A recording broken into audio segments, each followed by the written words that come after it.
pemerintah kita sampai hari ini jarang sekali membuat jalan, seringnya memperlebar jalan. Dan yang kita miskin kejujuran. Coba mulai dari jalan tol itu, bangun kejujuran.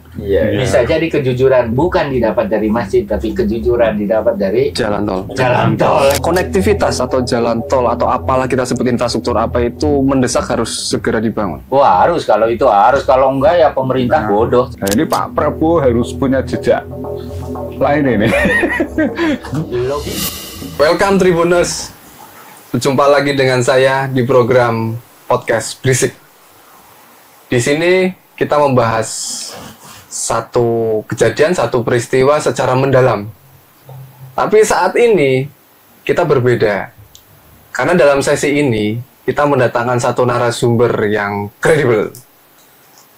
Seorang guru besar, profesor dari Universitas Islam Negeri Saifuddin Zuhri atau UINSAISU Purwokerto. Beliau adalah Prof.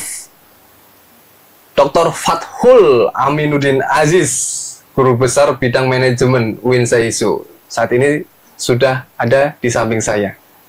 Sehat, Prof? Alhamdulillah. Alhamdulillah. Sehat. Di sini juga tidak ketinggalan bersama dengan rekan-rekan saya. Ada siapa ini? Khairul Muzaki. Kemudian di sampingnya Ya, Rustam Aji. terus Rustam Aji dan Khairul Muzaki, rekan dalam podcast Berisik. Kali ini kita tetap membahas Jaselai atau pengembangan Jawa Tengah bagian selatan. Terfokus dengan pembangunan jalan tol yang akan melewati di beberapa daerah atau kabupaten di Jasela, meliputi Kabupaten Banyumas dan Cilacap. Di Kabupaten Cilacap sendiri itu akan dilewati interchange atau penghubung antara tol Pejagan Cilacap dan Ketaji atau Tasik, Cilacap, Gede Bage, Tasik, dan Cilacap. Kemudian apa hubungannya dengan Prof. Aziz ini?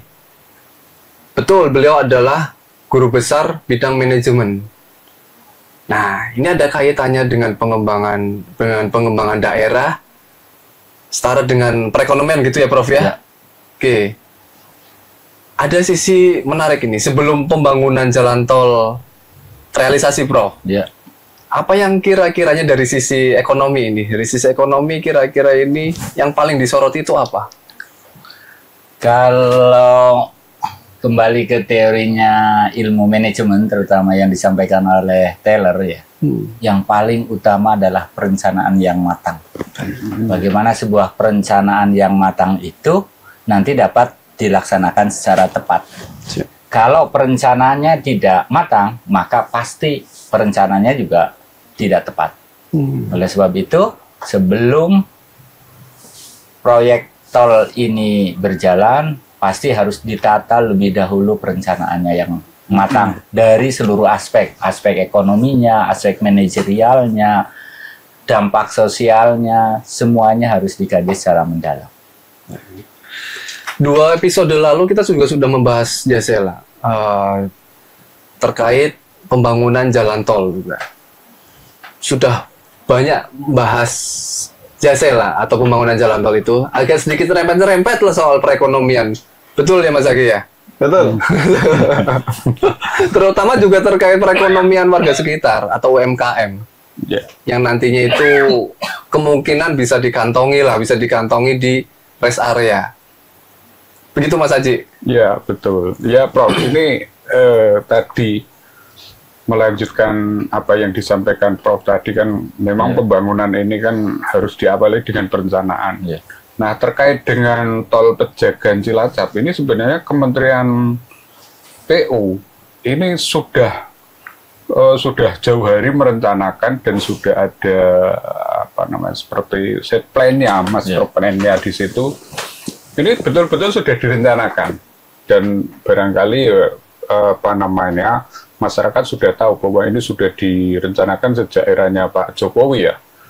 Nah, karena kesini kemudian Pak Prabowo, tapi kebetulan ada efisiensi nih. Nah, menurut Prof ini kira-kira yang perlu dimatangkan lagi agar tol ini betul-betul terrealisasi, karena sudah ada perancangan, sudah ada set plan-nya, ini apa ini kira-kira yang perlu di Komunikasi yang harus dibangun oleh pemerintah, terutama berhubungan dengan hope, harapan. Iya, iya. Harapannya apa? Di Cilacap itu, kebetulan saya ini penduduk Majenang yang Wah, asli Cilacap. Bainahuma, ya, antara Cilacap Tasik, Barat tuh ya. ya, Tasik, Banjar Patroman, Brebes, ya, Banjar Patroman, Brebes dan Cilacap. Tapi masih Wah, di Mas. Cilacap ya? Ya, di Cilacap tapi selalu terkelilingi yang tidak jelas itu. Ya.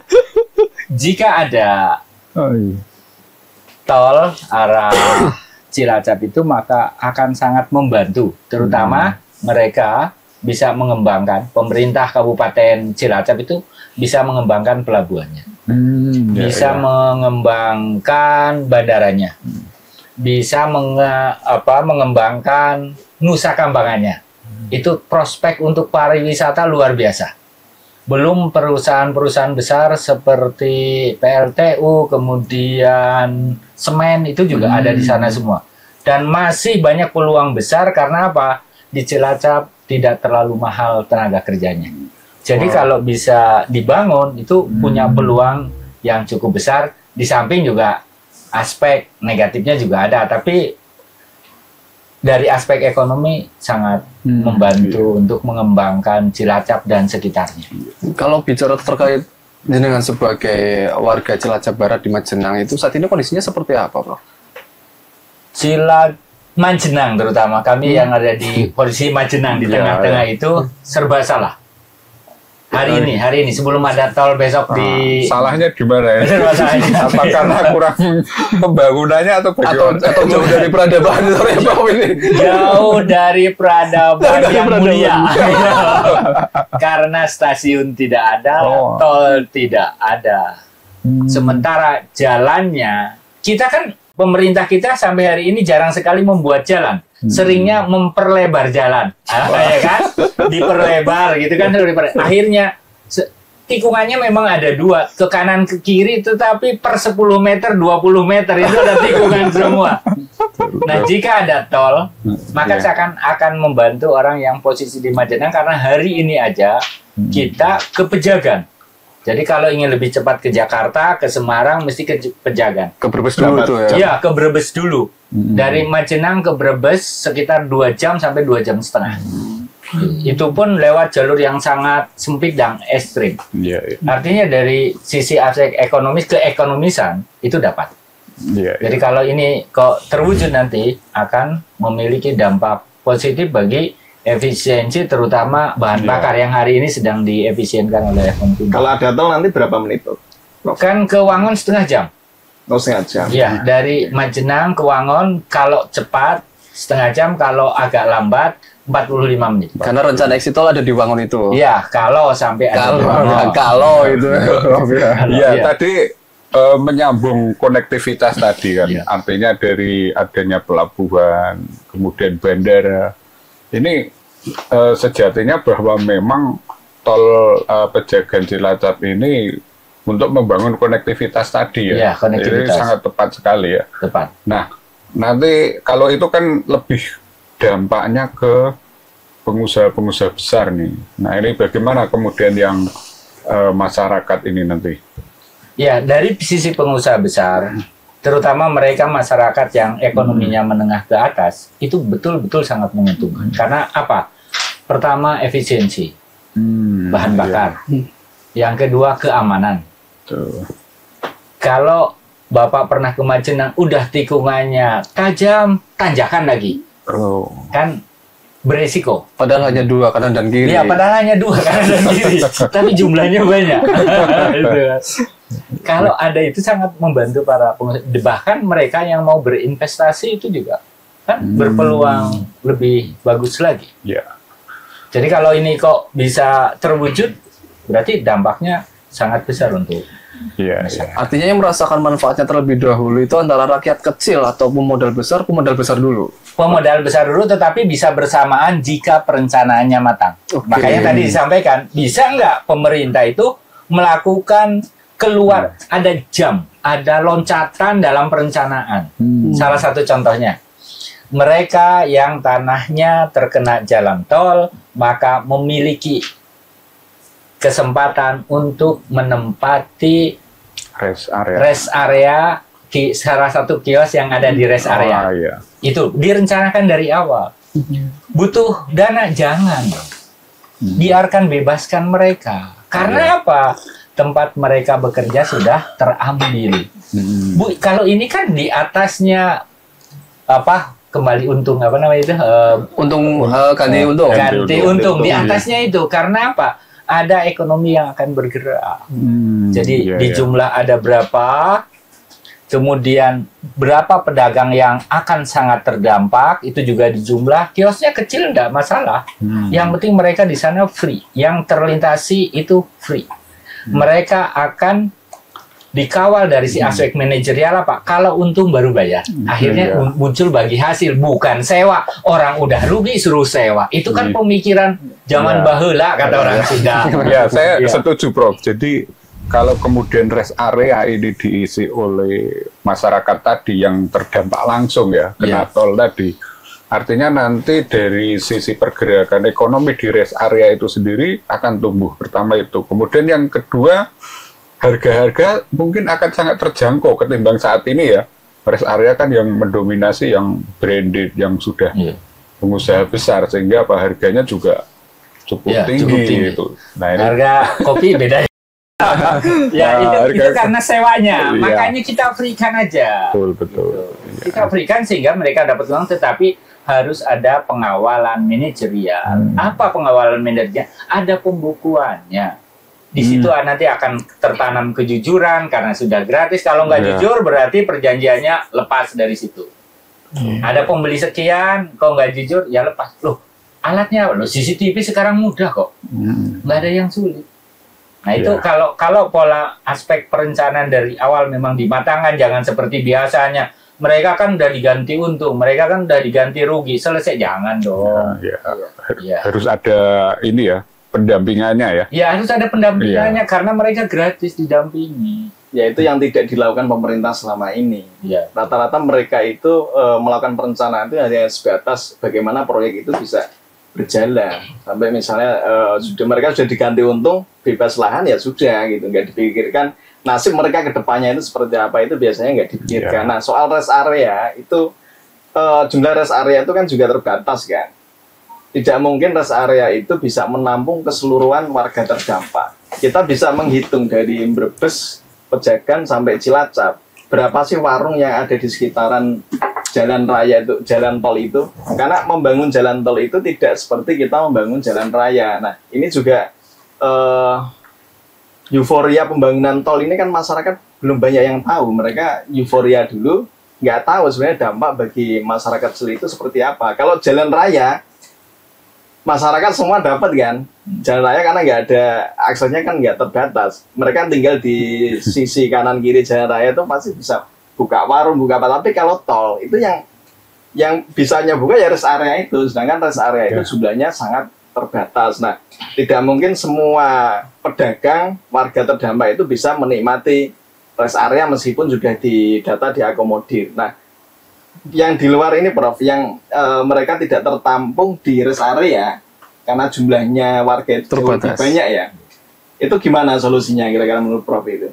Biar ekonomi mereka itu tetap jalan gitu.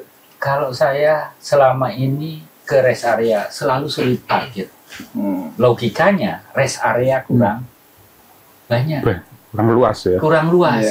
Loh, kenapa sih yang ada di sekitar rest area punya tanah mereka suruh berinvestasi di situ? Kan tidak perlu dari pemerintah, mereka diikut sertakan dalam proses pembangunan. Berarti dengan memiliki investasi dalam bentuk tanah. Kenapa tidak pola gitu? Orang berpikirnya gua punya uang, lo gua beli. Lo mikirnya begitu terus. Ini proyek selesai jangan dong yang berkelanjutan yang memiliki manfaat besar. Hampir di waktu-waktu tertentu ya, di waktu tertentu. Artinya nanti buka di rest area juga kan tidak harus setiap hari. Seorang perencana dalam sebuah kegiatan pasti sudah mampu membaca berapa mobil yang lewat. Pada hari Senin berapa, Selasa berapa, tinggal kita bagi. Oh, ternyata terbanyak Jumat, Sabtu, dan Minggu karena mereka balik.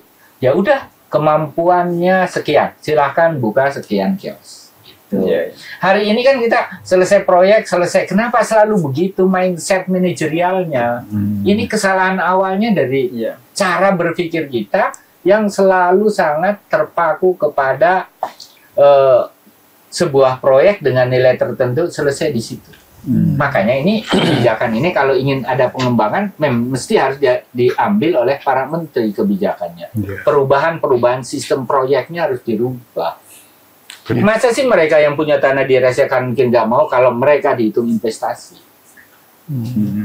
Dan yang kita miskin kejujuran. Coba mulai dari jalan tol itu bangun kejujuran. Iya. Bisa jadi kejujuran bukan didapat dari masjid, tapi kejujuran didapat dari Jalan tol. jalan tol kan begitu. Iya, Prof. Jadi menarik itu kan tadi terkait mereka yang terdampak. Nah, mengantisipasi ini kan. Ini kan rencananya kan sudah sejak lama dimulai dan ini pasti sudah diendus oleh para makelar tanah.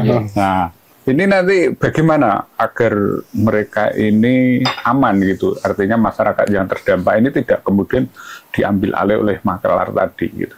Dapatnya murah juga nanti.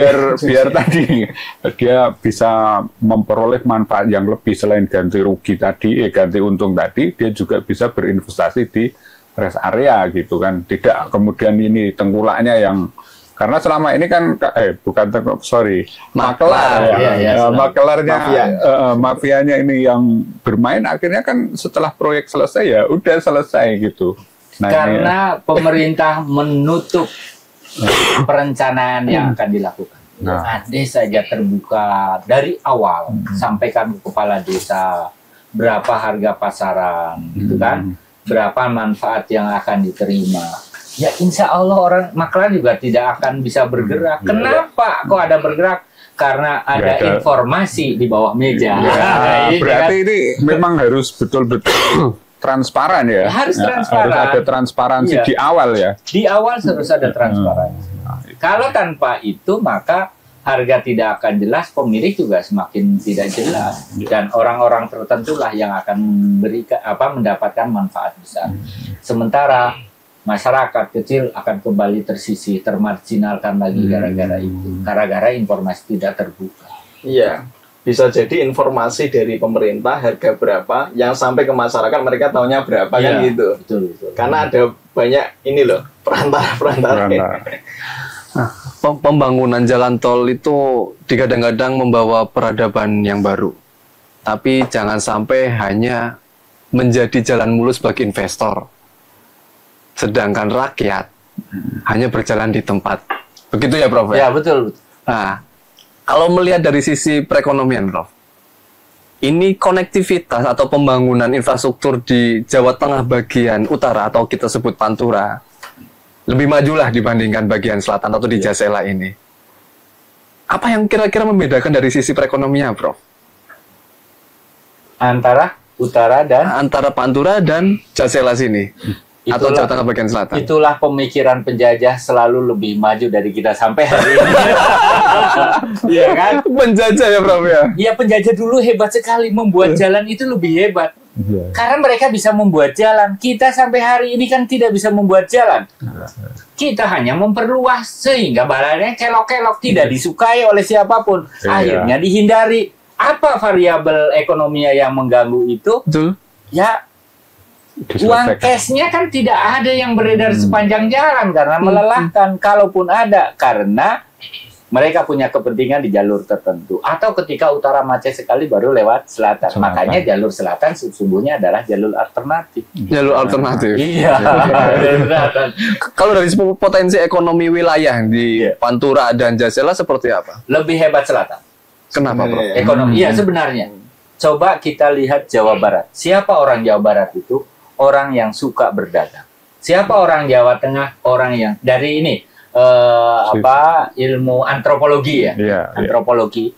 Jadi kalau orang utara, orang Jawa Tengah itu lebih suka ke birokrasi. Orang Jawa Barat suka berdagang, berbisnis. Berarti peluangnya kan sebenarnya lebih besar kalau jalur selatan. Kalau jalurnya bagus. Karena lebih dekat dengan Jawa Barat. Tadi karena antropologi masyarakat Oke. Jawa Baratnya yang jalurnya lebih luas lewat Selatan. selatan, gitu daripada lewat utara. Karena lebih luas karena banyak kelokan, kan lebih jauh. Karena kan lurus gitu kan jadi Iya. pendek, ya kan? Karena kelokannya. Artinya apa?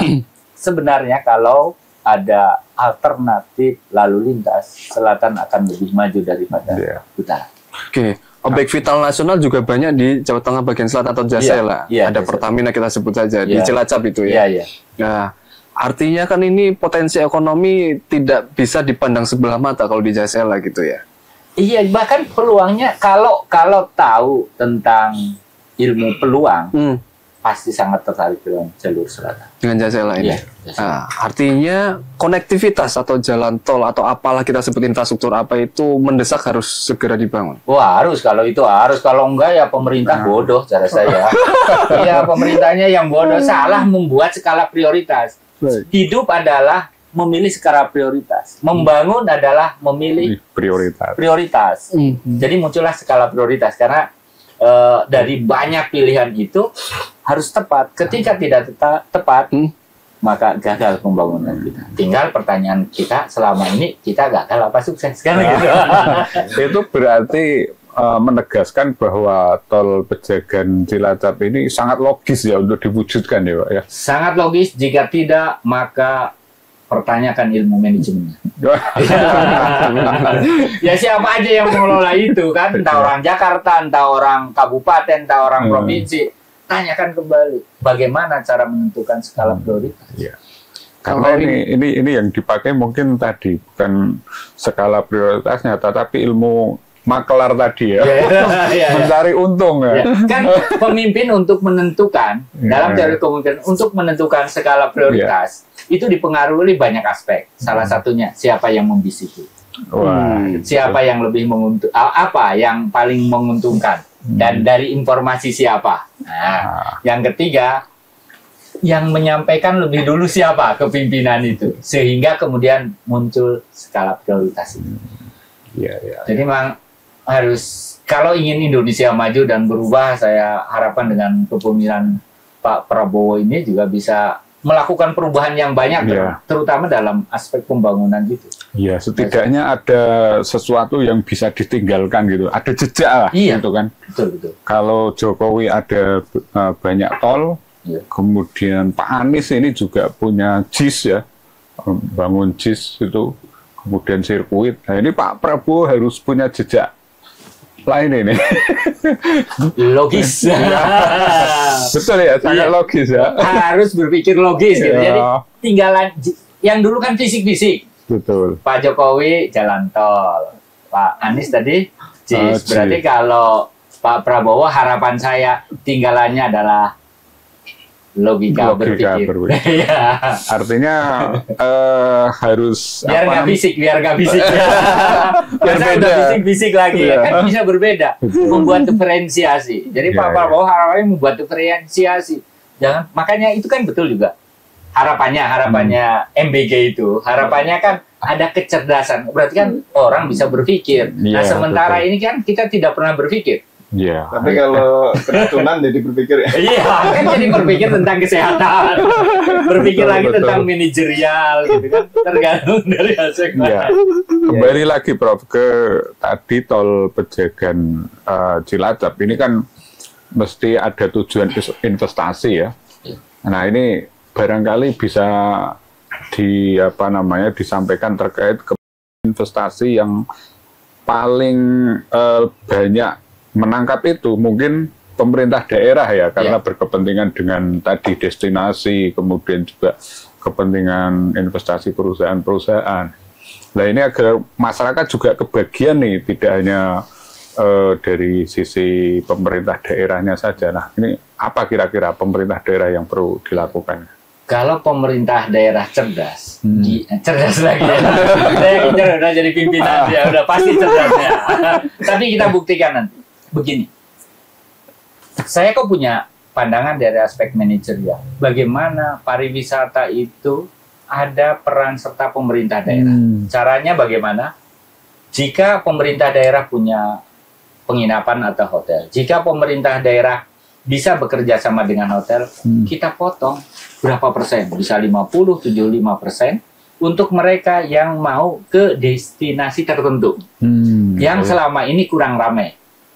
Dengan cara dana dari pemerintah daerahnya untuk menata destinasi tersebut, kemudian dana yang dari masyarakatnya untuk dapat potongan.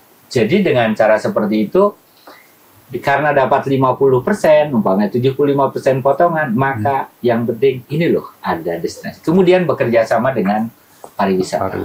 Ya. Ya. Ini sebenarnya sudah lengkap ya. Sudah lengkap itu maksudnya bahwa banyak hal yang bisa dikerjasamakan oleh pemerintah daerah ya untuk mengembangkan potensi-potensi itu kan. Dengan adanya pamannya jalan tol ini kan akan mempermudah para wisatawan untuk datang kan. Iya, makanya harusnya jalan tol ini libido yang paling tingginya harus dari pemerintah daerah gitu, pimpinan gitu. Loh, kalau libidonya kok lemah banget nah gitu itu kan. yang Harusnya semangatnya itu muncul. Jadi yang pemerintah daerah ingin saya tegaskan di Vitalitasnya lemah banget. vitalitasnya pemerintah daerah ini kayak nggak ada girohnya gitu kan. Nggak Ya ada karena gregetnya. belum terbuka cakrawalanya dengan tribun ini, harapannya nanti terbuka. Oh iya, ternyata peluang banyak sekali dan potensi di Cilacap luar biasa gitu Pak. Kalau kecerdasan itu digunakan untuk membuka keran-keran tersebut, nah sudah oke. Makanya harusnya semangat ini pemerintah daerahnya yang harus paling semangat. Rakyatnya kan tinggal berdoa. Setuju. Prof, kalau ini Prof, soal dampak multiplier effect untuk menengah ke atas itu kan sudah nggak usah ditanyakan lagi. Ya, Sudah pasti mereka dapat ya. diuntungkan, kan. Ya. Karena yang menikmati jalan, yang melintasi tol itu ya menengah ke atas. Nggak mungkin petani ontel pakai motor juga ke tol kan bisa pelanggaran kan, dikejar polisi gitu kan. Nah, ada nggak sih potensi ekonomi yang bisa diperluas, dikembangkan di jalur tol itu di luar rest area? Karena kalau rest area itu kan terbatas ya. Karena mungkin konsepnya selama ini lebih ke monopoli, makanya mungkin sengaja dibuat terbatas ya, karena biar ngumpul di situ. Tapi kalau konsepnya itu nanti kepentingannya lebih dikedepankan kepada masyarakat kecil menengah ke bawah, mungkin itu potensi ekonominya bisa diperluas gitu. Nah, di luar rest area itu apa yang bisa dikembangkan di sepanjang jalur tol itu? Dimungkinkan nggak itu sih terjadi? Sangat dimungkinkan. Salah satunya tadi, salah satunya yang awal. Ya. Kemudian yang kedua, potensi lokal dulu. Kemudian diidentifikasi semua di titik mana ada hasil apa. Kemudian mereka yang di rest area itu harus mengambil produk dari sini, harus produk dari sini. Itu juga kan bisa menghidupkan kembali. Sehingga jalan tol itu bukan hanya lintasan. Jalan tol itu tempat rekreatif, tempat makan siang, tempat ngopi, ingin ke kafe gitu di situ yang santai dengan tanah-tanah masyarakat santai. Jangan sampai kita punya pikiran jalan tol itu hanya sebagai perlintasan yang cepat. Dan rest area hanya untuk sekedar tadi buang air kecil. Buang air kecil, iya. Ya selama ini rest area itu kan rest area sini pindah sana ya sama aja isinya gitu kan. Kalau nggak itu isinya ini ya itu. Kalau misalnya ini rest area sini misalnya di Brebes, khasnya Brebes itu apa? Kemudian ke Banyumas, orang kalau melintas mampir ke rest area itu kan jadi lebih ini kan semangat kan, karena saya mampir ke rest area Purwokerto, di Purwokerto ada apa? Di Brebes juga bisa ada apa? Gitu. Jadi lebih menarik bagi menarik dan pilihannya banyak Dan kalau selama ini kan ya gitu-gitu aja kan. Ya, kan kurang menarik. Air pipis. Kan jadi tujuan wisata mana toh. Kan udah asik banget kayaknya. Pengen makan siang yang ada lintasan tol. Kita juga dari Purwokerto, orang Cilacap, orang Tasik bisa menikmati itu. Makanya wawasannya ya tadi logika ekonominya harus muncul, logika antropologinya juga harus muncul untuk mengembangkan sekedar yang tadi. Makanya mungkin nanti namanya jangan jalan tol, dirubah toler. Tolernya ekonomi. Tol gitu gitu loh kan. Kan bisa, biar Iya, ada iya. perubahan. Makanya saya harapkan Pak Prabowo itu yang dirubah mindset, cara Mindset, berpikir, logika gitu loh. Jadi ada tinggalan. Kayak Gus Dur apa tinggalan? Orang bicara tentang Toleransi. toleransi, Toleransi. kebijakan, bijak, Hmm. dal-dal dengan semua suku, agama. Kan enak begitu, kan pas dua-dua nanti. Oh Ya iya. kan yang fisiknya udah dua, tinggal yang mindset. Akal berpikir yang logik itu yang didapat. Berarti tolnya toleransi gitu ya. Iya. Toleransi masyarakat kecil. Ah, ya betul ya. Itu bisa. Cocokologinya seperti itu. Iya, cocokologi. Dan saya yakin tribun itu bisa menyampaikan ini ke pemerintah, dan saya yakin nyampe kemarin level kabupaten aja menteri yang meresmikan, kan harusnya sampai ada perubahan mulai tadi dari Iya. perencanaan seperti. Iya. Menarik sekali memang ini terkait dengan tol apa namanya Pejagan Cilacap tadi kan. Nah, tadi terkait dengan bahwa di tol ini ya kita bisa menikmati seperti wisata, gitu kan. Nah, kalau kita melihat dari potensi di Pejagan Cilacap ini sangat besar karena apa? Karena kanan kiri ini hutan, Pak. Nah itu kan makanya saya bicara tentang pengembangan ekonomi. Jadi tol pariwisata aja. Iya, Iya. tol P berarti. Tol B, bukan tol E. Nah, ini yang barangkali perlu dikembangkan oleh pemerintah daerah ya untuk menangkap potensi tol tadi ya.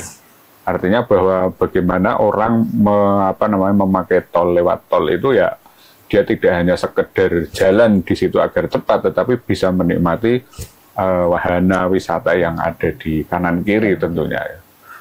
Jadi jangan sampai kemudian kan selama ini kan banyak dalam tanda kutip musibah ya, kecelakaan itu karena mereka sangat lelah di tol itu, nggak ada sesuatu yang bisa dinikmati ya. Iya, karena dia juga berpikir tentang waktu. Sekian menit saya harus sampai, bukan kemudian berpikir sekian untuk perjalanan kita bagi ini. Gitu kan.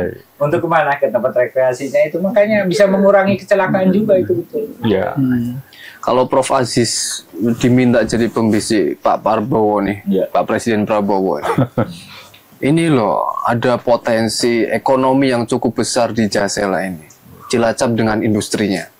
Kalau Banyumas atau Purbalingga yang bisa dijual dari potensi ekonomi, kira-kira apa, Bro? Kan banyak makanan lokal, banyak produk-produk lokal kayak batik juga banyak gitu. Kemudian kalau saya lihat jalur coba dibuat ke Alpen. Kalau kita kalau jangan pernah ke dataran tinggi Alpen, Swiss itu ya? Iya, persis dengan itu. Yang gunung-gunung yang dari Brebes ke sini, itu persis kayak gitu. Kata saya ini mah Brebes Purwokerto, Alpen gitu kan. Hanya jalannya lurus, di kita kan belok-belok. Itu sebelah mana Cilacap? Ya.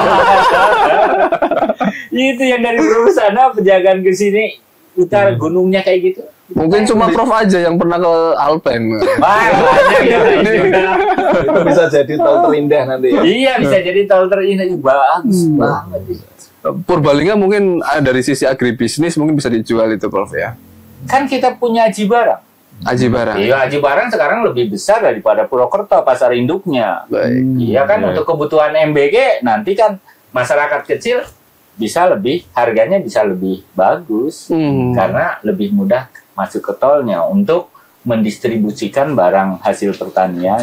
Nah, sekarang kan kalau dulu memang Purwokerto, kalau sekarang kan Aji Barang. Untuk pasarnya lebih ramai Aji Barang sekarang. Cilacap selain industri perikanan juga perlu diperhitungkan kan. Iya, bagus. Bagus ya. Iya. Kalau Purbalingga itu yang penting bandaranya nanti jadi laku. Ya, itu yang terpenting. Ada jalan tol, bandara hidup. Iya. Ya banyak yang bisa tertolong kan. Iya. Iya. Tapi ya itu tadi pemerintah daerahnya ayo dinaikkan. Iya. Ya poin Tensinya jangan hanya darahnya aja. ya itu poinnya adalah vitalitas dari Iya. pemerintah daerah itu untuk ditingkatkan. Karena kan, Libido. ya, sejauh ini kan kita hanya melihat dari Banyumas ya, tetapi yang dari Cilacap itu belum terlihat kayaknya. Ya hasil laut kan beda ikan laut utara dengan laut Selatan. Beda dong. Karena buktikan nanti di rest area ini Laut Utara Selatan, mana bedanya gitu Ada Ratu Selatan ini. Iya, ada Ratu Selatan itu lebih manis. Sepertinya lebih indah selatan ya, Bro. Iya, lebih.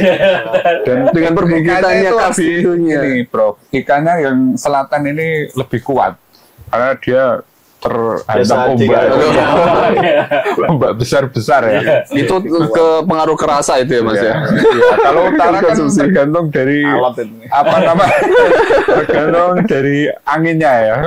Gitu. Iya. Ya itu Prof, paling peran pemerintah daerah ini kok kita merasa ini kok kurang greget gitu loh. Tol ini seperti jadi hajat pemerintah pusat. Padahal pemerintah daerah itu sebenarnya punya peran yang vital. Salah satunya tadi, yang tahu potensi daerah, potensi lokal, yang tahu bisa mendata warganya di sepanjang terdampak tol itu siapa, warungnya berapa, itu kan yang bisa mendata pemerintah daerah. Tapi kita melihat itu, kok peran pemerintah daerah itu kayak apa ya, di bonsai, dikerdilkan, atau memang mereka itu nggak punya inisiatif gitu, pemerintah daerah di sini. Hanya kemarin yang paling menonjol itu hanya Sadewo, yaitu melakukan lobby di pemerintah pusat untuk ya, karena Sadewo juga punya kepentingan sendiri. Dia getol tol segera dibangun karena pengen cepet bangun itu kawasan industri dibangun, makanya dia usul exit tolnya dibangun sama Aji Bara. Nah, di luar itu pemerintah daerah lain kok kita belum melihat ini, girohnya itu belum terlihat gitu. Ya itu tadi pembisiknya. Berarti orang-orang yang jadi mungkin tim ahli atau apa kalau bupati itu, atau sekdanya sekarang bagus juga Cilacap. Ayo Pak Sekda, bangkitkan ini semangatnya. Anda kan merasakan lelah kalau ke Jakarta lewat selatan. Iya. Mungkin karena pejabatnya naik pesawat dari Cilacap kan tidak merasakan lelah. Itu makanya pembisiknya yang butuh baik internal maupun eksternal. Kita bagian dari eksternal yang untuk menggaungkan, moga-moga aja ini nanti bisa terdengar, kemudian semangat baru muncul karena ternyata manfaatnya banyak.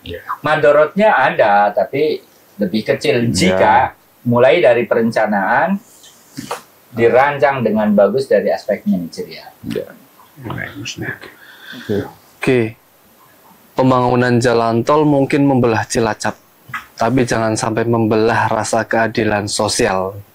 Itu yang saya rangkum perbincangan kita dengan Prof. Aziz ini. Terima kasih Tribuners. Saya, jurnalis Tribun Banyumas, Mamdodi Prianto. Terima kasih.